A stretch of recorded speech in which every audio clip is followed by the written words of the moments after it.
এত ভালো লাগছিল যে আমি আর লোভ সামলাতে পারিনি। আমি ওনাদের কাছ থেকে রীতিমতো জোর করে ছিনিয়ে আমি নিয়ে চলে এলাম। তখন তারা খুশি হয়েছেন। আমি যখন বলেছি কলকাতায় নিয়ে যাবো তখন খুশি হয়েছেন। আমাকে বলতেই শুরু করলেন, আপনি কলকাতা থেকে নিতে এসেছেন, কিন্তু কলকাতা থেকেই বেশিরভাগ গাছ আমরা নিয়ে আসি। আমারও খুব ভালো লাগলো। তাই বললাম তাহলে তো আমাকে যেতেই হবে দুটো ধরনের যে জাত আছে গাছের। তা আমাকে কয়েকটা করে টব কেটে দিয়ে দিয়েছিল। সেই গাছ আজকে আমি অনেকগুলো করেছিলাম, আর এখন আমি আলাদা করে এইভাবে বসাচ্ছি।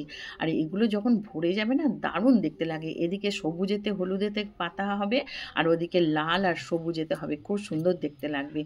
এখন আমি এই পাটাটাতে একটু ছিদ্র করিয়ে রেখেছিলাম।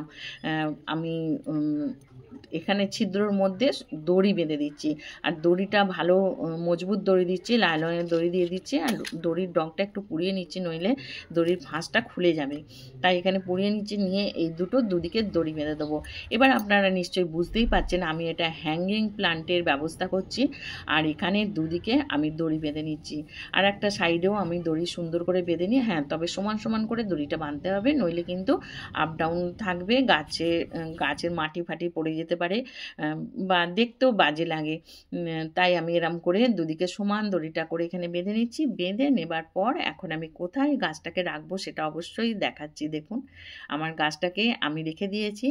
এখন আমি কি করেছি, এইখানে আমার বেশ কিছু গাছ আছে, সেখানে বড় বড় গাছের মধ্যে এরকম লাঠি দিয়ে আর এই গাছগুলোকে এই শুদ্ধ ঝুলিয়ে দিলাম। ঝড়েও পড়বে না, দেখতেও ভালো লাগবে। ভিডিওটা কেমন লাগলো অবশ্যই